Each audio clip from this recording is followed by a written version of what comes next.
காதல் என்ற ஒன்று அது கடவுள் போல உணரத்தானே முடியும், அதில் உருவம் இல்லை.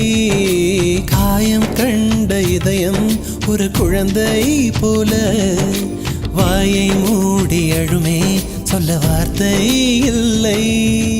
அன்பே உன் புன்னகை எல்லாம் அடி நெஞ்சில் சேமித்தேன். கண்ணே உன் புன்னகை எல்லாம் கண்ணீராய் உருகியதே. வெள்ளை சிரிப்புகள் உன் தவறா, அதில் கொள்ளை போனது என் தவறா? பிரிந்து சென்றது உன் தவறா, நான் புரிந்து கொண்டது என் தவறா? ஆண் கண்ணீர் பருகும் பெண்ணின் இதயம் சதையல்ல கல்லின் சுவரா? கவிதை பாடின கண்கள், காதல் பேசின கைகள், கடைசியில் எல்லாம் பொய்கள். என் பிஞ்சு நெஞ்சு தாங்குமா?